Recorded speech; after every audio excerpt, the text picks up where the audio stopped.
Welcome, faith people. Yes, Fotizo podcast, épisode numéro 6. Épisode numéro 6. Alors, prends des notes, prends de quoi noter, écoute et réécoute. La foi vient de ce que l'on entend. Et ce que l'on entend vient de la parole de Dieu, n'est-ce pas? La parole révélée de Dieu. Pasteur Emmanuel Dico, toujours là, à votre service, pour éclairer. Fotizo, n'est-ce pas? En grec qui signifie éclairer, apporter de la lumière, rendre évident. Dans ce numéro, on continue face à la dépression. Ce n'est pas un sujet tabou. Il faut bien parler de ces réalités-là, mettre les cartes sur table. Et moi, avec ma contribution, si tu veux, ma casquette d'enseignante te permet simplement d'avoir surtout un angle spirituel de la chose. Un angle spirituel de la chose, parce que beaucoup de brebis du Seigneur, beaucoup d'enfants de Dieu souffrent à cause de la dépression, sous différentes formes. Souvent, la plus grande manifestation de la dépression, c'est la tristesse. Et la définition technique qu'on a donnée de la dépression, hein, tu te souviens, c'est un sentiment fort et incontrôlé de tristesse. Un sentiment fort et incontrôlé de tristesse.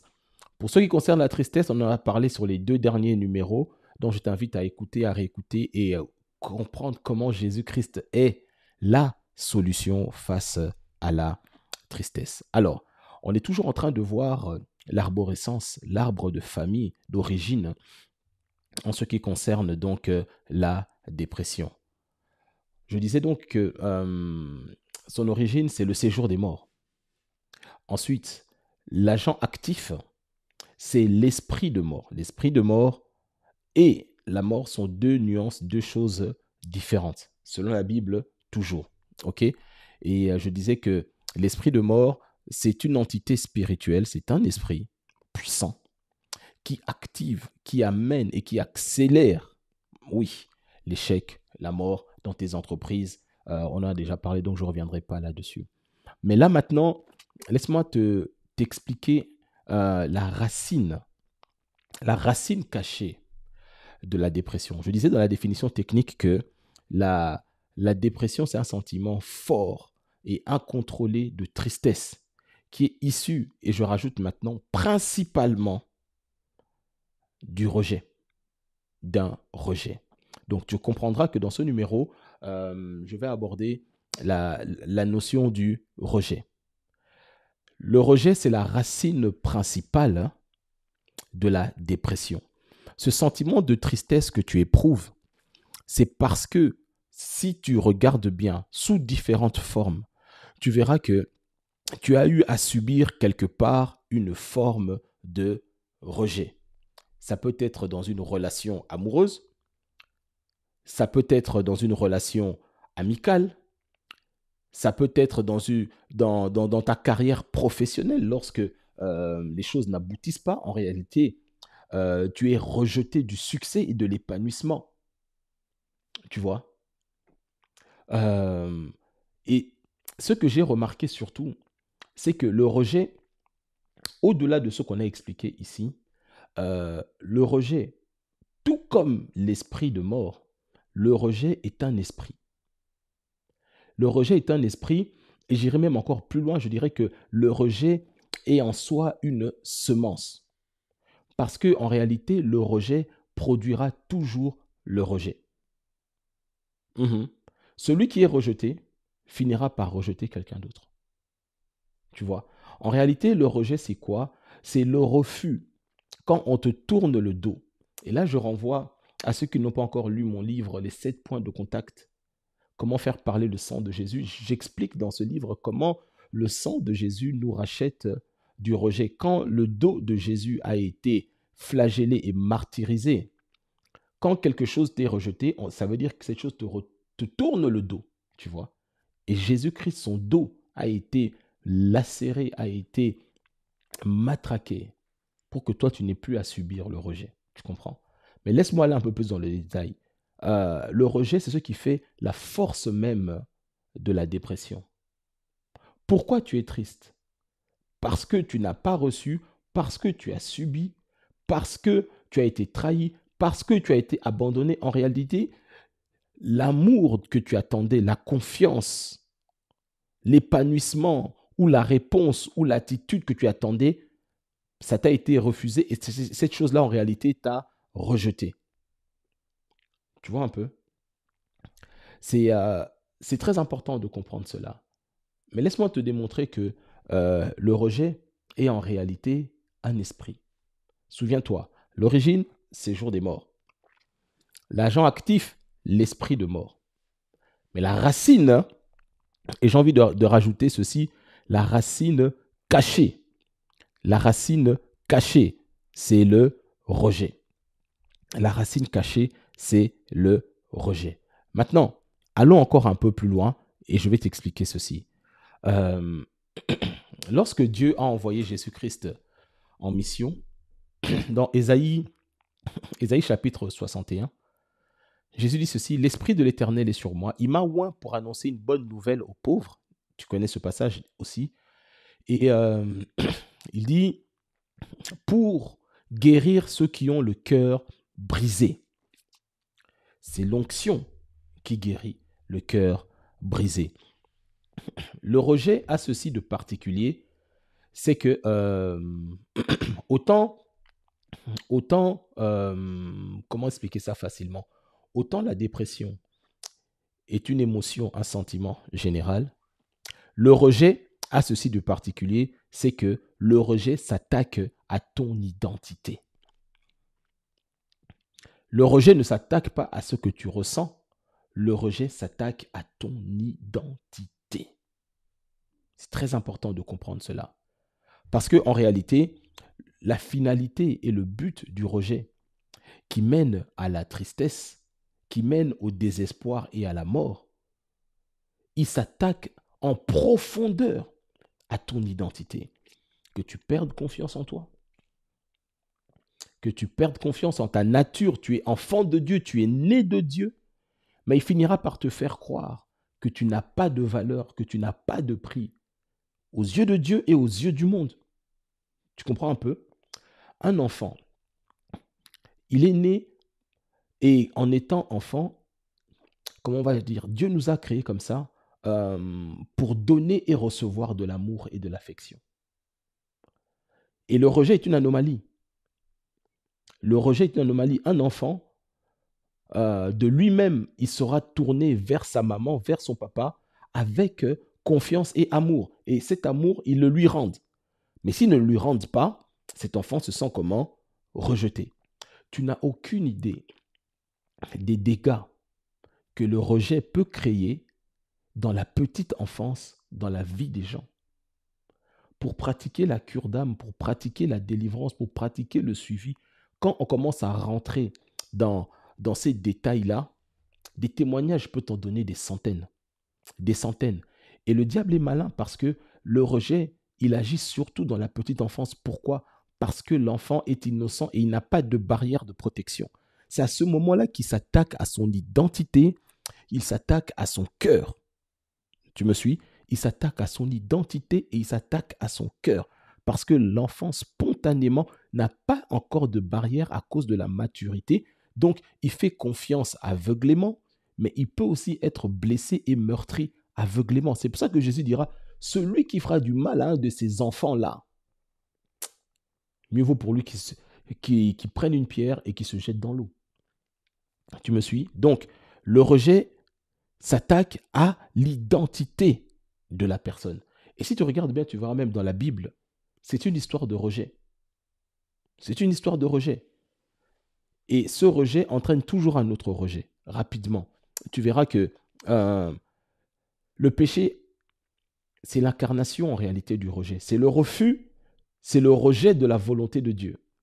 Et comme l'homme a rejeté la volonté de Dieu, Dieu a rejeté l'homme. Tu vois un peu?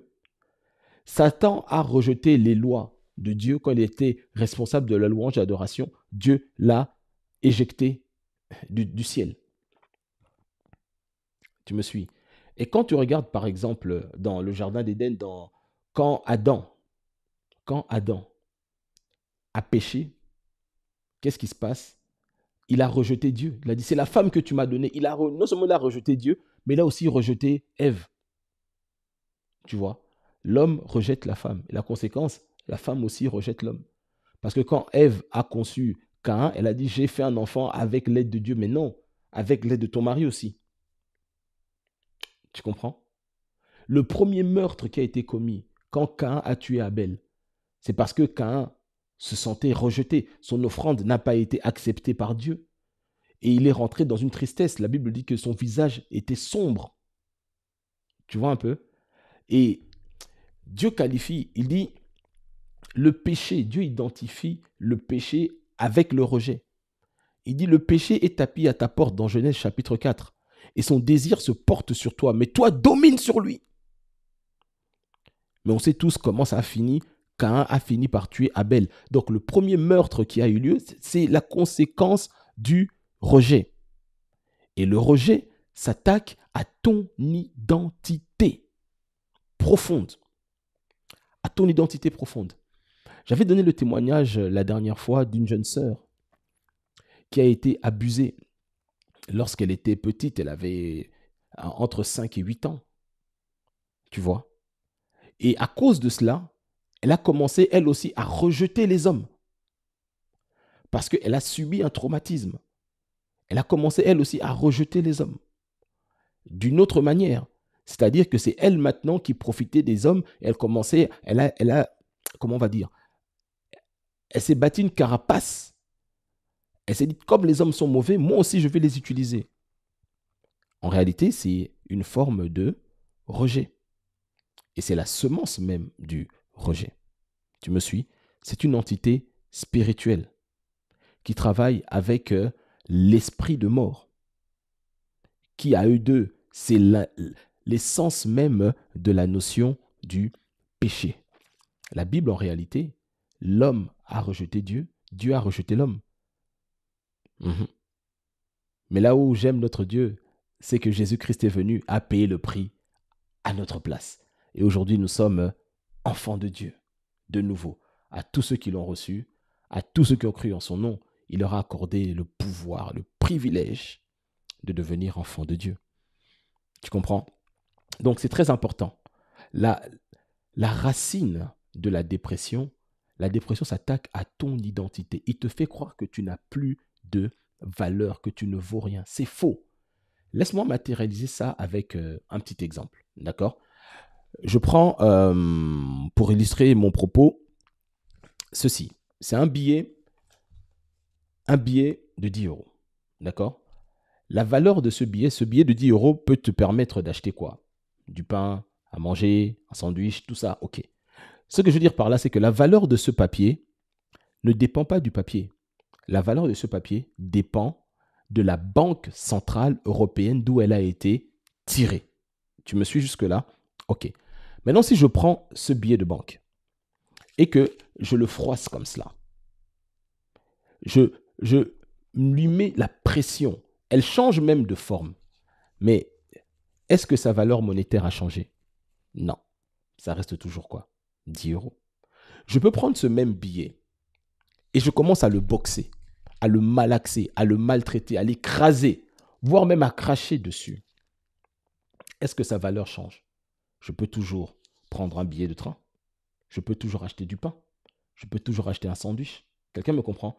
Ce que je veux dire par là, c'est quoi? Ce billet te représente. Ta valeur ne dépend pas de ce que les hommes disent. Si moi je dis pour moi, ça vaut 1 euro. Non. Sa valeur dépend de la banque centrale.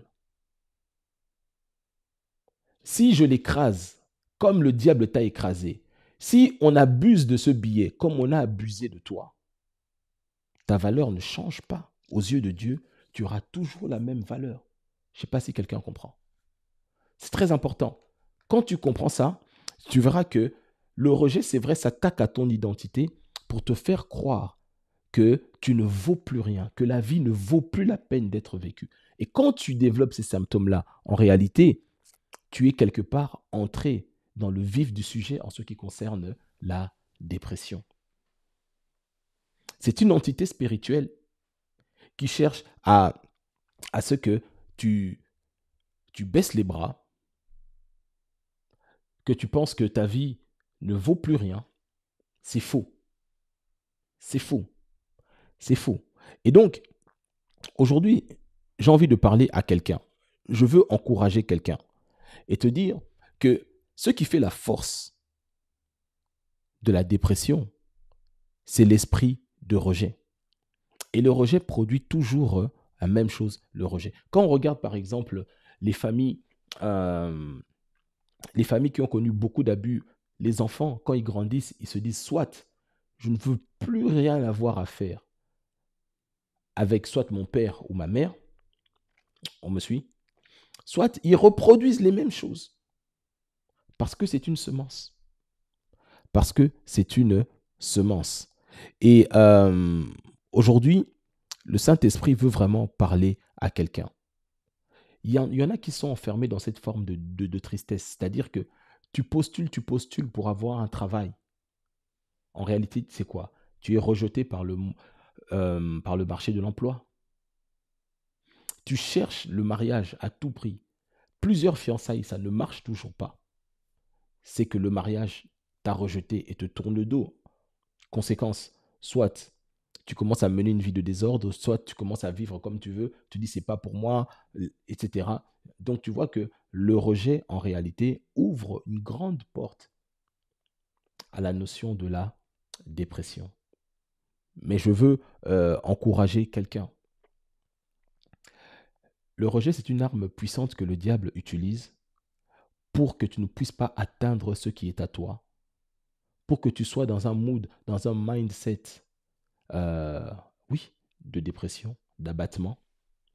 Moi, je connais des personnes qui portent ce qu'on appelle des masques de vieillesse. Ce masque-là, c'est pour repousser le mariage.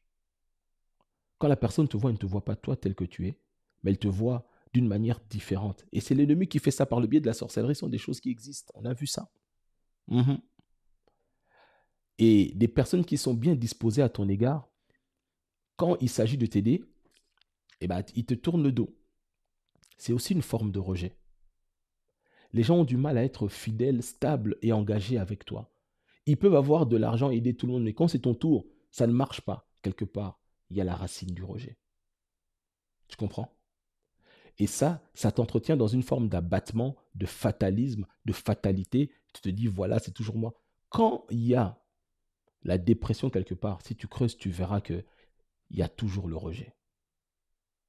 Il y a toujours le rejet. Mais la bonne nouvelle, c'est que Jésus-Christ, notre Seigneur, a été rejeté. Il a été maltraité à ta place.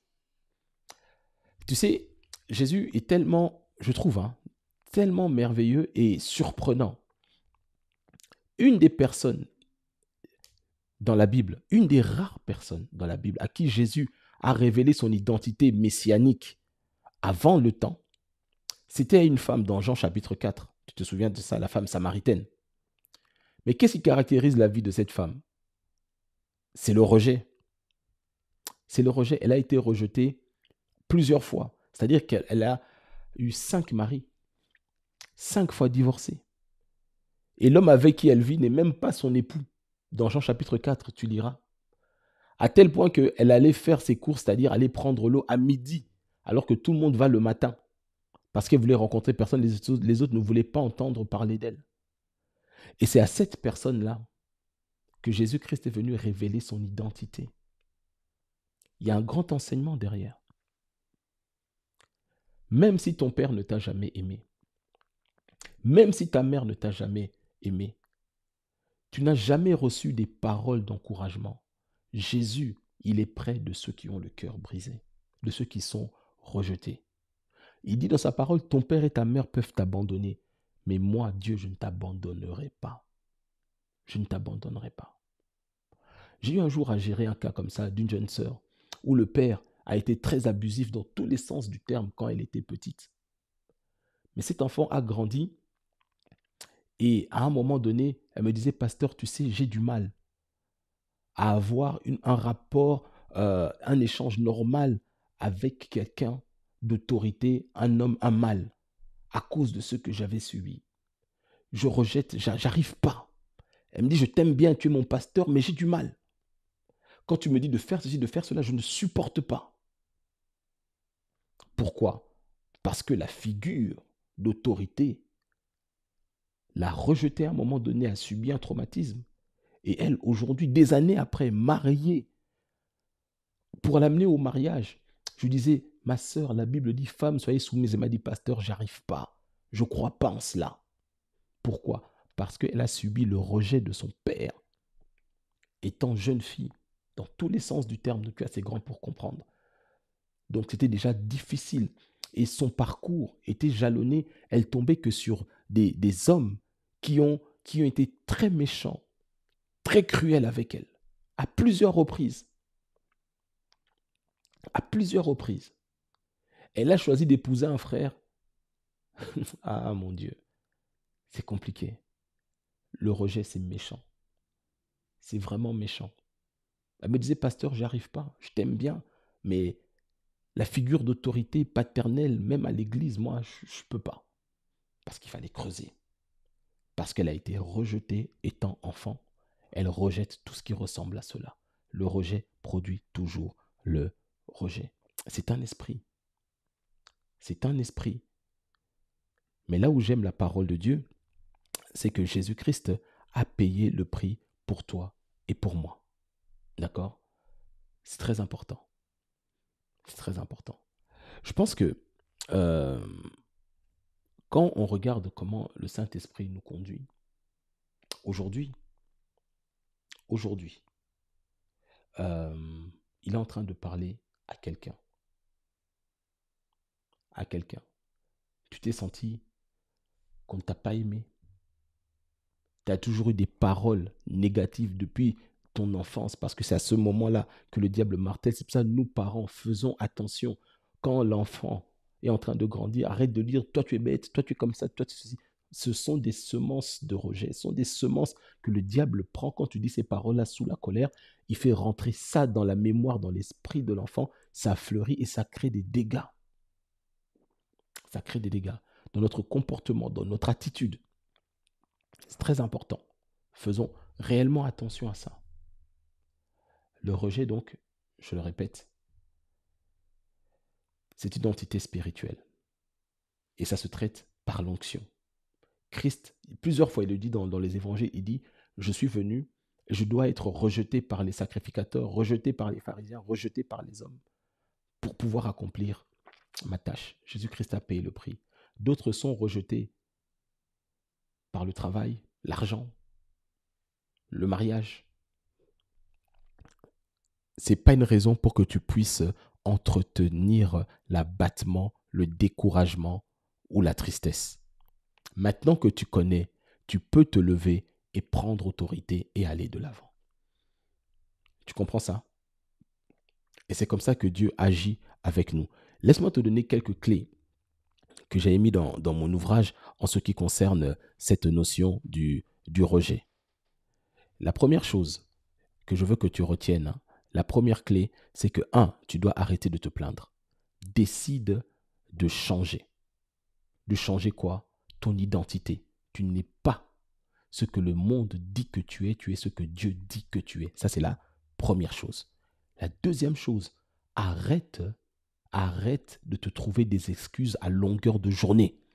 Arrête de justifier ton mauvais comportement à cause des blessures que tu as subies. Oui, c'est vrai. Écoute-moi, je peux te dire ceci. Tu n'es pas responsable de ce que tu peux ressentir. Mais ah bon, pasteur, qu'est-ce que tu racontes là? Oui, quand quelqu'un te blesse, te trahit ou t'abandonne, tu n'es pas responsable. C'est quelque chose que tu subis. Mais tu es responsable de ce que tu fais de ces émotions, de ces sentiments-là sur du long terme. Est-ce que tu comprends la différence? Tu es responsable de ce que tu fais de ton ressenti sur du long terme. Tu peux être blessé à un moment, demande au Saint-Esprit de t'aider, demande au pasteur de t'aider, de prier avec toi et tu vas avancer. Tu me suis? Donc, 1, arrête de te plaindre. 2, arrête de te trouver des excuses en continu. Oui, mais tu sais, en 1983, j'ai subi ceci. Tu sais, en 80, mon père est mort. Oui, mais aujourd'hui, tu n'as plus d'excuses. La parole de Dieu a la capacité de revenir en arrière et de traiter tout cela. Je parle aux personnes qui se sentent rejeté, tu as subi des injustices parce que tu as été élevé par ton beau-père ou par ton oncle. Tu savais, nos familles en Afrique, là, comment ça se passe et tout. Oui, c'est vrai, mais ça, c'est quelque chose que tu as subi. Mais maintenant, c'est de ta responsabilité de pouvoir dealer, de traiter avec toutes ces mauvaises émotions-là. OK? Troisième point, la vraie repentance. Ne regarde plus sans cesse au mal que tu as subi. La repentance métanoïa, changement de mentalité. Oui, vraiment. Quatrième chose, pardonne sincèrement à ceux qui t'ont fait du mal. Un pardon sincère. Pardonner, comme dit, ça signifie pardonner et oublier. Ce sont ces 4 points-là, tu les mets en pratique. Le rejet aura du mal à s'enraciner. Mais la parole de Dieu va faire la différence. Donc je répète, 1, arrête de te plaindre. 2, arrête de te trouver des excuses. 3, la vraie repentance. 4, pardonne réellement et sincèrement. Tu fais ça, tu verras la différence, comment Dieu va agir dans ta vie. Donc, si tout le monde te rejette, retiens l'exemple du billet. Ta valeur ne dépend pas de ce que le monde dit. Ta valeur dépend de ce que Dieu dit que tu es. Et Dieu dit que tu as du prix à ses yeux. Il a sacrifié Christ à ta place. Tu comprends ça? Ça veut dire que pour lui, tu as une valeur autant que celle de Christ. Si j'achète un menu qui vaut 10 euros, ça veut dire que je donne un billet de 10 euros en échange. Si Dieu a donné son Fils unique pour toi, ça veut dire que dans son cœur, tu as exactement la même valeur. N'en déplaise aux religieux. Mais c'est vrai et c'est biblique. Donc, le rejet, c'est ça qui fait la force et qui te garde enchaîné dans une forme de tristesse. Je détruis cela aujourd'hui au nom de Jésus. Que la parole de Dieu aille percuter les portes de la prison, du rejet et de la tristesse qui te gardaient enchaîné et prisonnier au nom puissant de Jésus-Christ. Que ta vie change maintenant au nom de Jésus. Saint-Esprit, touche la vie de quelqu'un. Là où il y avait la tristesse, redonne la lumière et la joie. Au nom de Jésus, ensemble, nous disons Amen, Amen et Amen. Ok. Je sais que le Seigneur t'a parlé. On continue encore sur ça. Garde ces paroles-là. Écoute et réécoute ça. Tu verras comment ta vie change. Donc, dis avec moi, j'ai de la valeur aux yeux de Dieu. Je refuse le rejet. Peu importe ce qu'on a pu faire ou dire sur mon parcours ou sur ma vie, mon Créateur m'aime et a donné ce qu'il avait de plus cher pour moi. Ça veut dire que je suis cher à ses yeux. Et cela me suffit. Amen. Ok. Sois béni. On se retrouve au prochain numéro. God bless you. Bye bye.